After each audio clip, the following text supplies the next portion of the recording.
শোনা কি শোনা?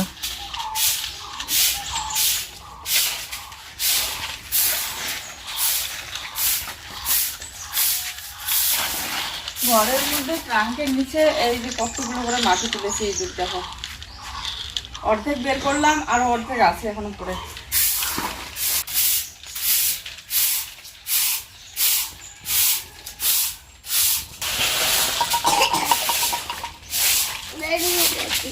কালকে রাত্রিবেলা থেকেই ঠিক করে রেখেছি জুইকে ডাক্তারের কাছে নিয়ে যাব আজকে। কালকে প্রচুর পরিমাণে জ্বর ছিল বিকেলবেলা ওর, আর রাতের দিকে মোটামুটি কমেছিল। সকালবেলা এখনও পর্যন্ত শরীরটা হালকা হালকা গরম আছে, তবে কাশি কিন্তু ওর খুব। আর কাশি হলে এত পরিমাণে সিরিয়াস হয় কি বলবো।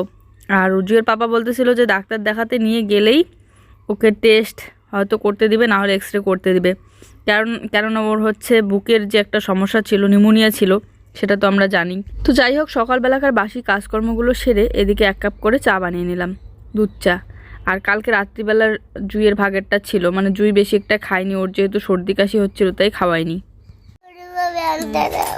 তো বন্ধুরা, এই যে খাওয়া দাওয়া করে রেডি হয়ে পড়লাম। আসলে যাবো জুইকে আজকে ডাক্তারের কাছে। প্রেসক্রিপশনটা নিছো? না, নেওয়া তো ওইটা নাও, ওটা লাগবে। তো আগে একদম অনেক দিন আগে যেই ডাক্তারটাকে দেখিয়েছিলাম জুইয়ের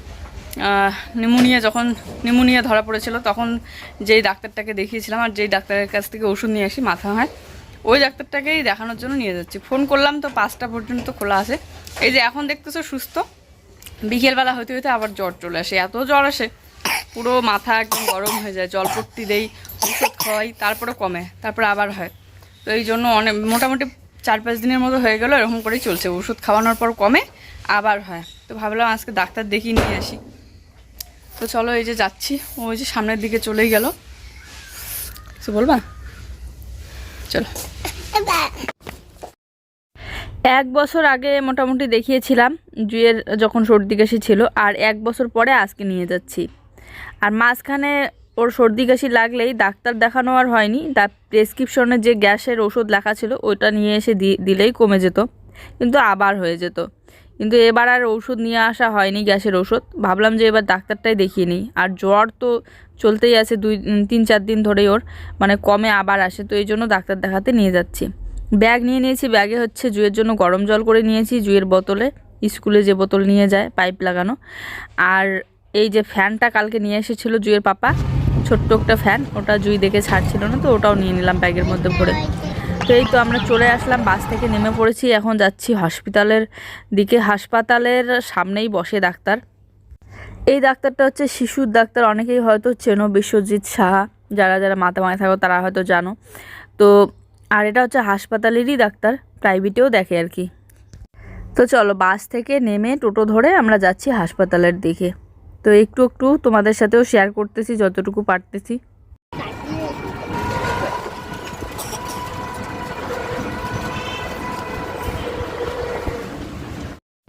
তো দেখতেই পাচ্ছ কি পরিমাণে ভিড় এখানে। কেউ বাইরে বসে আছে, ঘরের ভিতর তো ভর্তি মানুষ দিয়ে। তো যেহেতু বাচ্চার ডাক্তার, তো বাচ্চার সাথে গার্জিয়ানও আসে 2-3 জন করে, এই জন্য ভিড়টা একটু বেশি পরিমাণে দেখা যায়। আর মাত্র 40 নাম্বার এসেছে, আমাদের হচ্ছে 56 নাম্বার, এখন অনেক দেরি আছে। সকালবেলা থেকে বিকেল 5টা পর্যন্ত দেখে বাচ্চাদের, আর তার মাঝে মাঝে হাসপাতালে গিয়ে দেখে আসে। মানে যেহেতু হাসপাতালের ডাক্তার যখন ডিউটি থাকে তখন চলে যায়। আগের বছর এই ডাক্তারটাই হাসপাতালে ভর্তি লিখেছিল জুইকে, আর ওখানে গিয়েও জুইকে দেখেছিল।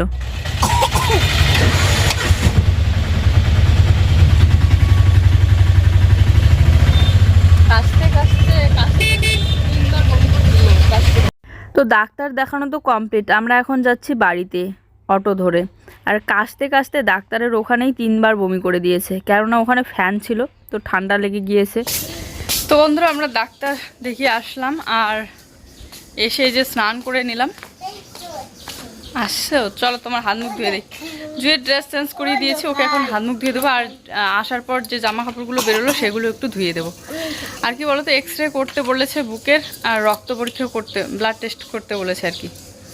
তো ওগুলো আর আজকে করা হলো না, ওগুলো নেক্সট ছাড়ো না, 2-1 দিন পরে গিয়ে করে নিতে হবে। তো আজকে শুধু ঔষধ নিয়ে আসলাম, আর হচ্ছে ব্লাড টেস্ট আর এক্স রে আর কি পরে করাবো। ডাক্তারের ওখানে গিয়ে যে পরিমাণে কাশি হচ্ছিল জুয়ের, কাশতে কাশতে ওখানে তো 2-3 বার বমি করে দিল। তো এই জন্য জামা কাপড়গুলো একদম ভালো করে ধুয়ে দিতে হবে। এই স্নানটা সেরে নিলাম, এখন হচ্ছে জামা কাপড়গুলো ধুয়ে দেবো। আসো।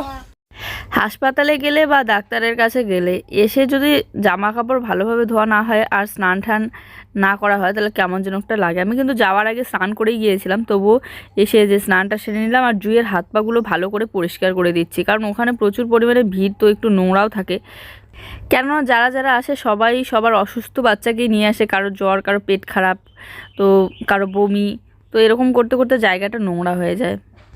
বর্তমানে আমার পক্ষে যেরকম করে ভিডিও দেওয়া সম্ভব হচ্ছে আমি চারিদিকে সামলিয়ে সেভাবেই ভিডিও দিয়ে যাচ্ছি, কম কম, বেশি একটা পারতেছি না। আর যদি বলো নতুন নতুন কন্টেন্ট দেওয়ার কথা, তো কন্টেন্ট দিতে গেলে একটু বাইরে একটু বাইরে বেরোতে হয়, আর তার মধ্যে হচ্ছে টাকারও ব্যাপার থাকে, খরচও করতে হয়।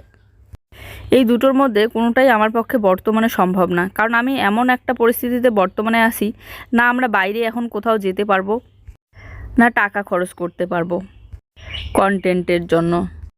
দেখো দেখো এমন না যে আমি জানি না যে কি ভিডিও দিলে, কীরকম টাইপের ভিডিও দিলে কন্টেন্ট ভালো হবে আর ভিউসও হবে, কিন্তু বর্তমানে আমার পক্ষে কোনোটাই সম্ভব হয়ে উঠতেছে না। এখন তোমরা দেখতে পারো এদিকে আমাদের টাকা পয়সার সমস্যা চলতেছে, এদিকে আবার ডিম, দুধ, কলা প্রত্যেক দিনেই ভালো ভালো চলতেছে, তবুও সব কিছু আমার বরকে খাওয়াচ্ছি। কেন? তোমরা হয়তো ভাববে যে ও বাড়িতেই বসে থাকে সারাদিন, তবুও কেন এত ভালো ভালো খাওয়া কিচ্ছু করে না। আসলে এরকমটা না, আসলে ও সব সময়ই চেষ্টা করে যাচ্ছে যাতে আমাদের ভবিষ্যৎটা একটা সুন্দর ভালো একটা ভবিষ্যৎ হয়, তার জন্য ও ওর সব কিছু দিয়ে চেষ্টা করে যাচ্ছে, আর আমিও ওকে সাপোর্ট করে যাচ্ছি। ভালো দিকে এগোনোর কে না চেষ্টা করে বলো? তবে ভালো কিছু করতে গেলে একটু সময়ের দরকার, একটু সাপোর্টের দরকার, একটু পরিশ্রমের দরকার, আর সেটাই ও চেষ্টা করে যাচ্ছে আর আমিও ওকে এই জন্যই সাপোর্ট করে যাচ্ছি। এখন জানি না, দেখো ভাগ্য তো দেখা যায় না, ভাগ্যে কি লেখা আছে সেটা জানি না, তবে যদি ভাগ্যে থাকে অবশ্যই একদিন তোমাদের সাথে আমি শেয়ার করব, আর যদি ভাগ্য না থাকে তবুও আমি তোমাদের সাথে শেয়ার করব, কিন্তু আপাতত শেয়ার করছি না। আর কি বলো তো, তোমরা তো জানোই যে কোনো ভালো একটা কাজ করতে গেলে যে কোনো একদিকেই ধ্যান দিতে হয়, চারিদিকে ধ্যান দিলে কোনোটাই সম্ভব হয়ে ওঠে না। তাই আমার বর শুধুমাত্র তার লক্ষ্যে ধ্যান দিয়ে যাচ্ছে, তার পক্ষে এখন বিদেশে যাওয়া সম্ভব না, আর বাড়ির এদিকে তো কাজ পাওয়াই যায় না, কাজ থাকলেও ও বর্তমানে কাজে যেতে পারে না, কারণ বর্তমানে আমাদের অন্য একটা লক্ষ্য আছে, আর আমরা সত্যিই জানি না সেই লক্ষ্যে আমরা কোনোদিনও পৌঁছাতে পারবো কি না, তবে চেষ্টা করে যাব দুজনেই। আর এখানে বাড়ির লোকও প্রচুর পরিমাণে সাপোর্ট করে যাচ্ছে, আমার শ্বশুর বাবা বলো, শাশুড়ি মা বলো, সবাই সাপোর্ট করে, আর তার থেকে সব থেকে বেশি প্রয়োজন আমার ওকে সাপোর্ট করা। এখন আমি যদি ওকে জোর করে বিদেশে দিয়ে পাঠাই বা কাজে দিয়ে পাঠাই তাহলে কিন্তু ও ওর লক্ষ্যে কোনোদিনই পৌঁছতে পারবে না। তবে হ্যাঁ, আমি ওকে একটা সময় দিয়েছি, সেই সময়টা অনুযায়ী আমরা অনেক কষ্ট করে চলবো, কিন্তু ওই সময়ের বেশি ওকে আমি সময় দিতে পারবো না। ওই সময় অনুযায়ী যদি ও লক্ষ্যে পৌঁছতে পারে তাহলে ভালো, আর না পারলে অবশ্যই বিদেশে যেতে হবে, কাজকর্ম করতে হবে। তবে হ্যাঁ, মোটামুটি আমাদের লক্ষ্যে আমরা অনেক দূর এগিয়েও আছি, এখন আরও কিছু দূর এগোনোর চেষ্টা করে যেতে হবে, পরিশ্রম করতে হবে, তবে ভাগ্যে যদি সাথে দেয় তাহলেই হবে।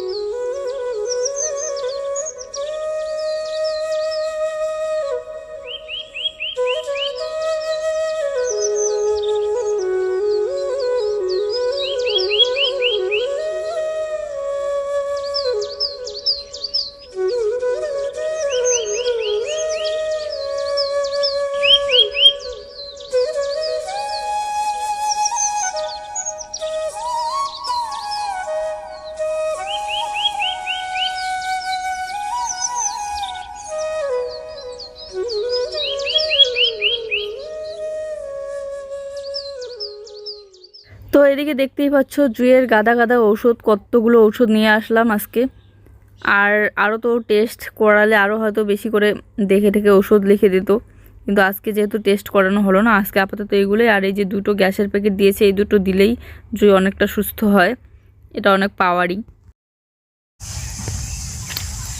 জুই সোনা ওষুধ খেতেই চায় না, ওষুধ দেখলেই ভয় পেয়ে যায়। এখন এতগুলো করে ওষুধ, বাচ্চা মানুষ, তার উপরে আর কি বলবো, সাদা ওষুধ, পিঙ্ক কালার ওষুধ, ও রঙগুলো চিনে চিনে লাগছে, দেখলেই ভয় পায়। তো ওকে এই গাদা গাদা ওষুধগুলো খাওয়াই ঠাওয়াই ওকে ঘুম পাড়িয়ে দিলাম, গ্যাস দেওয়ানো হলো। তো দিয়ে ঠিয়ে ও ঘুমাইতে চাচ্ছিলো, ঘুম পাড়িয়ে দিয়ে এসে এই যে পিছনের দিকে বসে আছি। এখন জামা কাপড় টাপড় তুলে যাব বাড়িতে। আর সকালবেলা ভাত রান্না করিনি, তো মা ওরা করেছিল, ওখান থেকেই ভাত দিয়েছে, ওগুলোই খেয়ে দিয়ে গিয়েছিলাম ডাক্তার দেখাতে। তারপরে এসে আবার ওগুলোই খেয়েছি। তো রাত্রিবেলা হচ্ছে রান্না করতে হবে। কি সবজি বানাবো?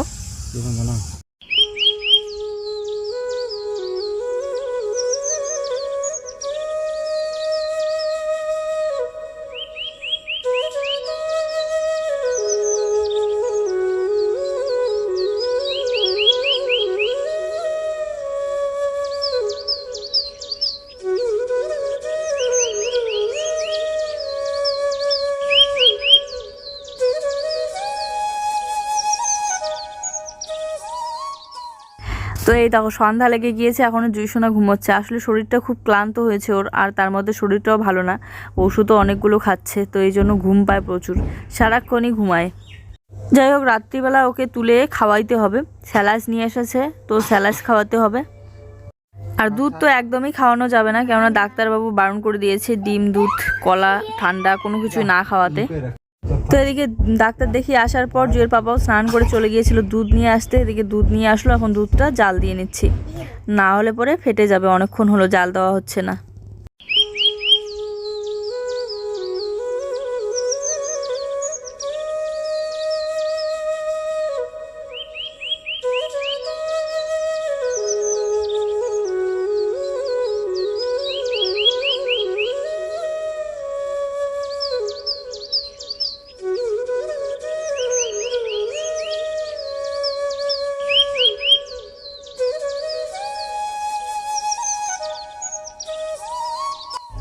এদিকে হচ্ছে বারবার কাজ করতেছি আর বারবার জুয়ের শরীরটা নেড়ে নেড়ে দেখতেছি কপালে জ্বর আছে নাকি, কেননা ওর জ্বর এতটা পরিমাণে হয়, হাত পাগুলো ঠান্ডা হয়ে যায় আর মাথাটা এত গরম হয় যে জ্বর মাথায় উঠে যায়, ভয় লাগে। তারপরে একটা সুতি নাকড়া বা গামছার মধ্যে জল ভিজিয়ে ভিজিয়ে চিপে চিপে কপালের মধ্যে দিলে পরে অনেকক্ষণ ধরে দিতে দিতে কপালটা ঠান্ডা হয়। এরকম করেই কয়েকদিন ধরে চলতেছে, ওষুধ তো চলতেই থাকে সারাক্ষণই। তো এদিকে ও এসে চেক করতেছিল জ্বর আসছে নাকি। তো যাই হোক, আজকে আবার জ্বরটা নেই, জ্বরটা কমে গিয়েছে, আর এমনিতে শরীরটা হালকা হালকা গরম আছে। তো তারপরে দেখো এখানে রাত্রিবেলার জন্য ভাত রান্না করতেছি। চলো আজকের ভিডিওটা এই পর্যন্তই। ভালো লাগলো অবশ্যই একটা লাইক কমেন্ট করে দিও। খুব ক্লান্ত হয়েছে আজকে। Tata, by.